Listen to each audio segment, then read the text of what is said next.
get. Bell tower.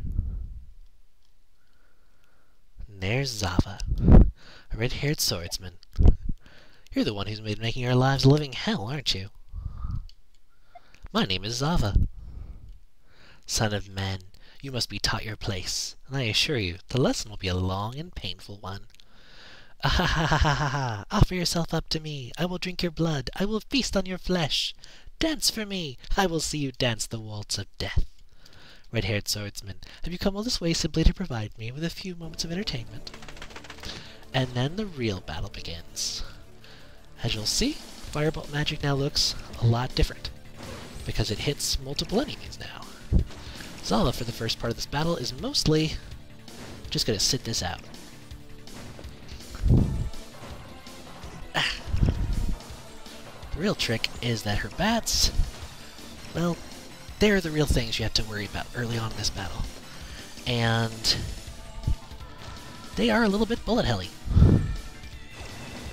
Not too bad. Definitely worse than, say, not. But essentially it's a graceful bit of hoping that doesn't happen, because it's annoying when it does. Blasting the bats, because Zava is immune right now to any of your attacks. But she does take damage when you kill the bats, because they slam into her. As you'll notice, when things explode, it does home out little smaller beacons. But having the bats take the majority of the damage is generally better. As you see, we've killed the first two bats. It's not till we've killed a few sets of these that Zava will interact with us, except to shoot bats out from underneath her legs. Bats under the skirt is sort of a weird little thing. She's obviously not supposed to be our love interest. Besides, the fact that she's evil.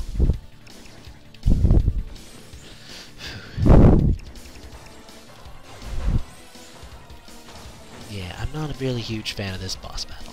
It might just be the fact that it's not a very good one to fight on keyboard, and that I'm not good at keeping track of which bat I've hit before.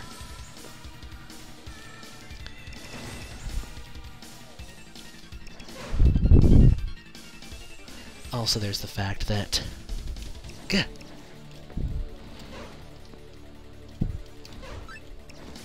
Ooh, and cranberry pie only heals MP. So that would be a bad idea. Let me try this one more time with you guys watching.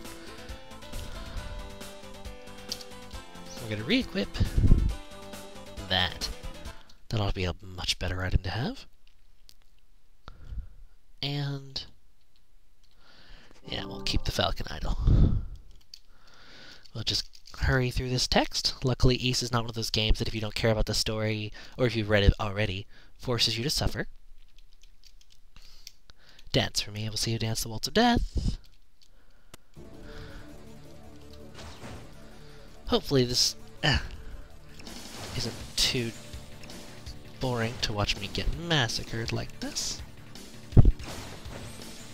It is harder than it looks to do this on keyboard, and more I think about it, so I think I might just succumb. I usually actually use a joypad for most of my gaming on my computer, so you know what? Let's just see if I can't kill off the second set of these, and if I can, then we'll worry about it.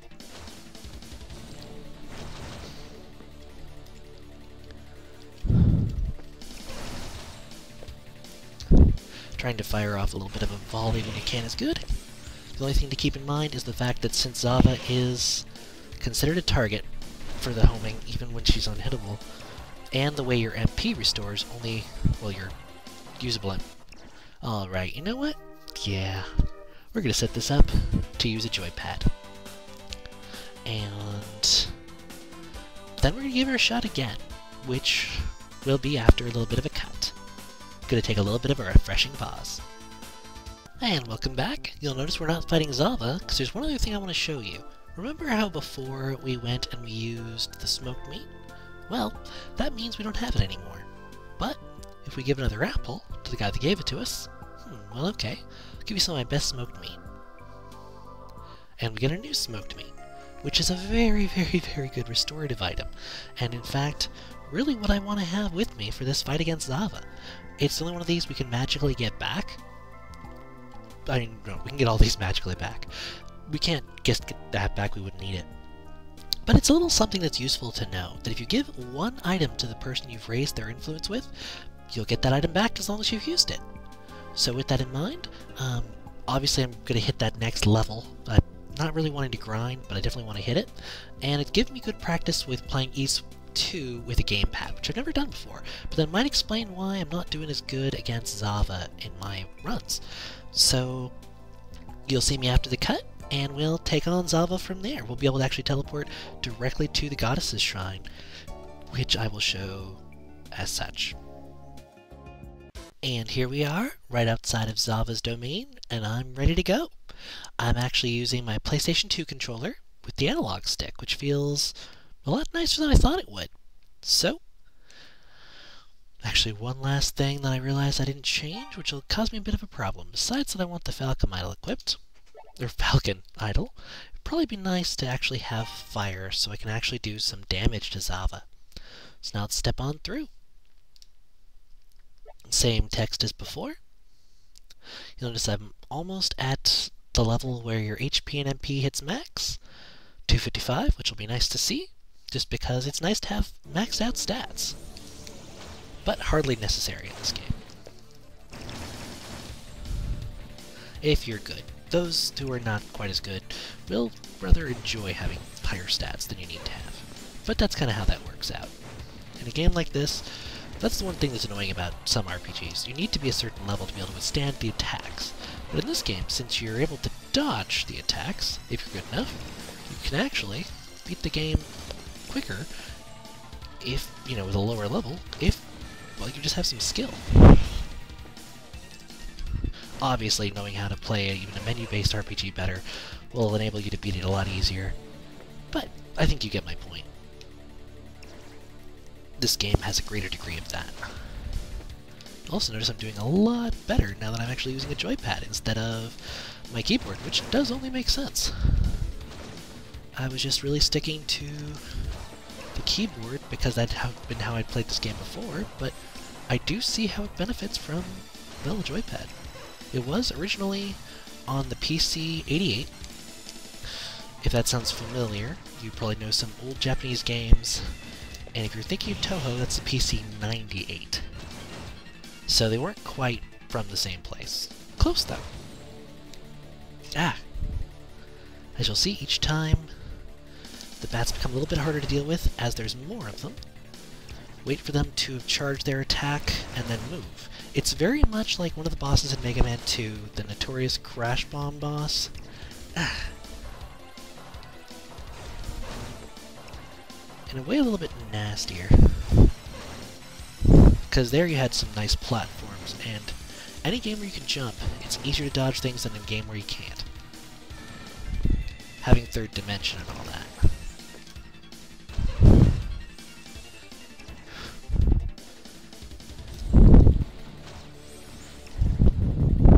Definitely doing better. I think the level is helping me, but...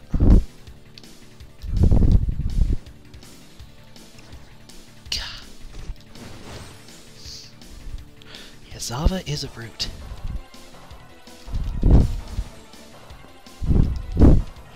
But... whew, we've got taken her down. Real trick is just with her, watch where, when she actually starts attacking, watch where the flames are going to be. Don't be there when you're fighting the bats. Wait for them to shoot their attacks, and then move. Whew, that was a lot easier than I'm used to. A lot easier. But, in the distance, the soft chiming of the death bell can be heard. The sacrificial ritual has begun. Oh, that's no good.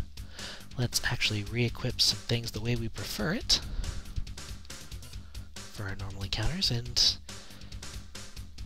well, there's Maria that we've heard so much about. Stay away, she says. Or cries, rather. Or you will die with me. There's no way for you to save me. Please, you must flee this place. Ah, poor girl. There's no way for you to help me. Quick, you must flee this place. And unfortunately, there is no way to save her there.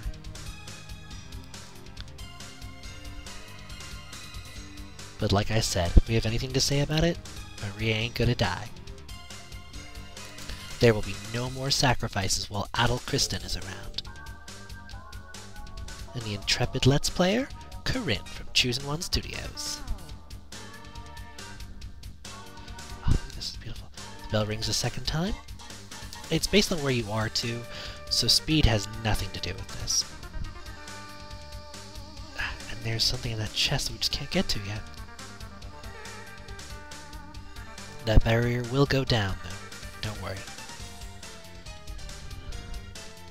Alas, the bell rings for the third time. It's cutting short, and we are not near the mechanism that can stop this. Which is really just too bad. The fourth tolling of the bell can be heard. The fifth. Well, there's Dals. Such a brave warrior you are, Adel. I'm truly impressed that you've made it to this lofty point. I suppose I should do you the favor of explaining the ritual which you are about to bear witness. The ancestral priests of this land lived over 700 years ago, but their descendants still reside in East today. The purpose of this ritual is to root out and eliminate all of them.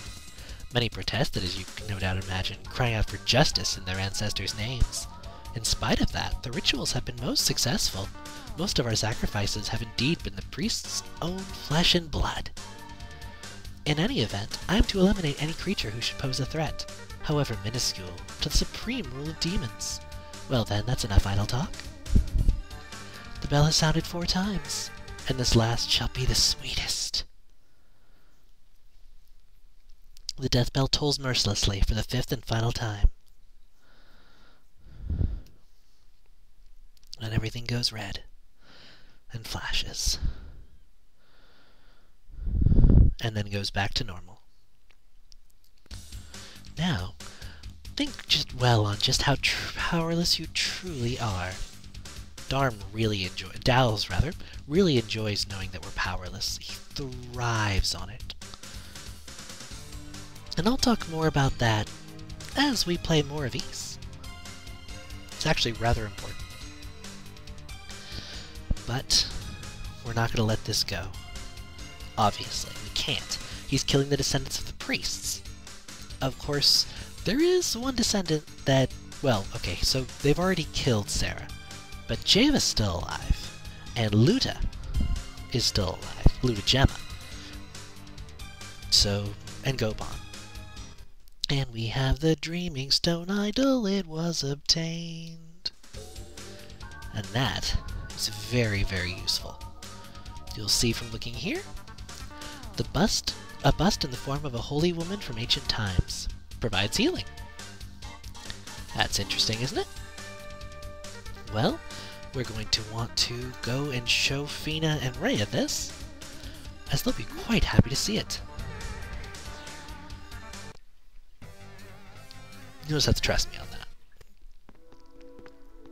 This was what they told us to get them, after all. Their sad song plays. You have the Dreaming Stone Idol. You can use it to restore those who are petrified to their normal selves. You can see a recess in its forehead. If you place the black pearl there, you can awaken the idol from its dream and dispel the curse upon the people. Please bring the black pearl here when you have recovered it. So, looks like we need to get ourselves a pearl. And not just any pearl, but a black one. Huh. A black pearl. A rather interesting item, that is. Very important to the plot of Ys. It's kind of interesting is that a lot of the plot for Ys 1 and 2 is elaborated in the later games. For you see, instead of just being obsessed with Ys and staying around Ys, one of the primary ways you learn about it is from exploring. Okay, so that was totally not what I intended. And I don't think I'd saved after Zava, because I was so used to this controller just working.